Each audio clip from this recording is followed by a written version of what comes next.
지금 제약바이오 업계에 말이죠. 완전히 새로운 골드러시가 시작됐습니다. 바로 비만 치료제 시장인데요. 오늘 이 자료 분석에서는 이 거대한 글로벌 시장 속에서 과연 우리 한국 기업들이 어떻게 게임 체인저가 될 수 있을지 그 기회를 한번 제대로 파헤쳐 보겠습니다. 자, 바로 시작하죠. 이 시장 규모가 어느 정도일 것 같으세요? 상상 이상입니다. 전문가들은 전 세계 비만 치료제 시장이 무려 1,000조 원 규모로 커질 거라고 보고 있어요. 이건 그냥 반짝하는 유행이 아니고요. 거대한 메가 트렌드의 시작을 알리는 신호탄이다. 이렇게 보시면 됩니다. 네, 맞습니다. 100조 원. 제가 다시 한번 강조하는 이유가 있어요. 이 어마어마한 숫자 때문에 지금 글로벌 빅파마들이 사활을 걸고 뛰어드는 거고요. 또 우리가 이 분야를 왜 주목해야 하는지 그 답이 바로 여기에 있는 거죠. 현재 이 새로운 제국의 왕좌는 일라이 릴리와 노보 노디스크 이 두 거인이 차지하고 있습니다. 물론 이 회사들 약 효과는 정말 엄청납니다.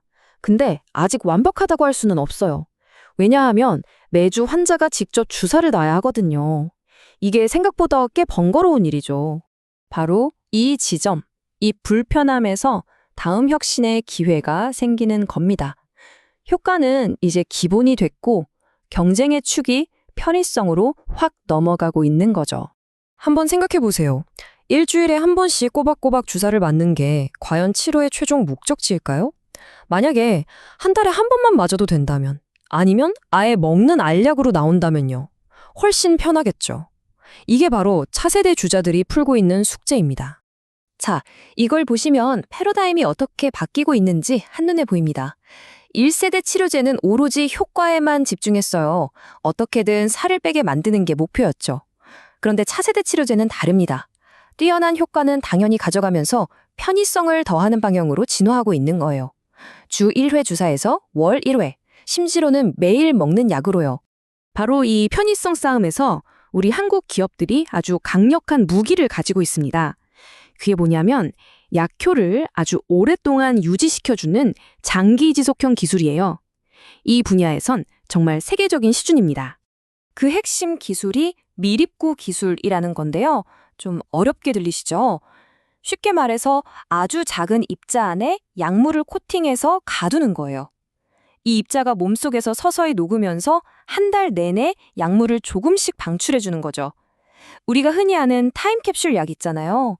그게 하루 가는 게 아니라 한 달 동안 효과가 지속되는 버전이라고 생각하시면 딱 맞습니다. 그래서 업계 전문가들도 이렇게 얘기합니다. 식욕을 조절하는 GLP-1 계열 비만약에는 미립구 기술이 가장 적합한데 이 분야는 한국 기업에 대한 의존도가 굉장히 높다. 바로 이 대목이 중요합니다. 글로벌 빅파마들이 한국 기업들을 찾아올 수밖에 없는 이유가 여기에 있는 거죠. 아니, 한국 기술이 뭐 그리 대단하길래 하고 궁금하실 텐데요. 기존 기술보다 훨씬 더 많은 약물을 그 작은 입자 안에 꾹꾹 눌러 담을 수 있고요. 또 약물이 일정하게 방출되도록 제어하는 능력이 뛰어나서 부작용도 줄일 수 있습니다. 게다가 이미 다른 약들로 이 기술을 성공시켜본 경험까지 풍부하죠. 자, 그럼 이쯤에서 우리가 눈여겨봐야 할 K-바이오 기업들은 어디가 있을지 애널리스트들의 분석을 토대로 한번 짚어보겠습니다. 가장 먼저 이름이 나오는 기업 중 하나가 바로 펩트론입니다. 이 장기지속형 기술 분야에서는 거의 선구자격인 회사죠. 펩트론의 가장 큰 무기는 스마트 디파츠라는 독자적인 플랫폼 기술이에요. 그리고 지금 투자자들이 가장 숨죽여 지켜보는 포인트는 글로벌 빅파마와 기술 수출 본계약을 논의하고 있다는 소식입니다. 이미 다른 약으로 상용화에 성공해본 트랙 레코드가 있다는 점도 굉장히 큰 강점이고요. 보시는 것처럼 펩트론은 비만 치료제 외에도 정말 다양한 파이프라인을 개발하고 있습니다. 앞으로 이 개발이 얼마나 순조롭게 진행되는지, 그리고 무엇보다도 그 글로벌 파트너십 계약이 성사되느냐 마느냐가 이 기업의 가치를 결정짓는 가장 중요한 분수령이 될 겁니다. 한미약품도 절대 빼놓을 수 없죠. 한미약품은 전략이 조금 달라요. 단순히 약효 지속 시간만 늘리는 게 아니라 아예 3개의 다른 표적에 동시에 작용하는 3중 작용제를 개발하고 있습니다. 이걸로 체중 감량 효과 자체를 한 단계 더 끌어올리겠다는 거죠.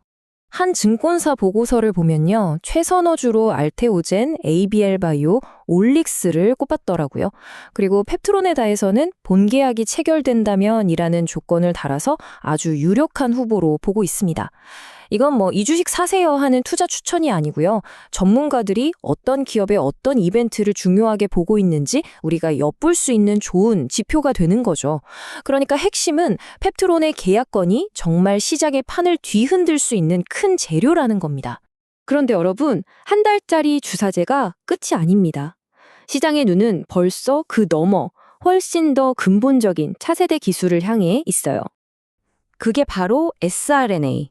우리말로는 유전자 간접 기술이라고 하는데요. 와, 이건 정말 패러다임이 다른 기술입니다. 비만을 일으키는 특정 유전자가 있잖아요. 그 유전자의 작동 스위치를 그냥 꺼버리는 거예요. 문제의 원인이 되는 단백질이 아예 만들어지지 않도록 원천 봉쇄하는 거죠. 이게 얼마나 대단한지 에로헤드라는 회사의 임상 결과를 보시면 바로 감이 오실 거예요. 현존 최강 약물 중 하나인 젯바운드만 썼을 때는 16주 동안 체중이 4.8% 빠졌습니다. 그런데 여기에 siRNA 치료제를 같이 썼더니 와, 감량률이 9.4%로 거의 2배가 됐어요. 정말 엄청난 시너지 효과죠? 게다가 이 기술은요, 그냥 몸무게 숫자만 줄이는 게 아니에요. 우리 건강에 훨씬 더 나쁜 걸로 알려진 간 지방이나 내장 지방을 타겟해서 집중적으로 줄여줍니다. 이건 단순히 살을 빼는 걸 넘어서 체중 감량의 질 자체를 바꾸는 거예요. 비만 관련 질환을 관리하는 데 있어서 완전히 새로운 접근법이 열리는 거죠.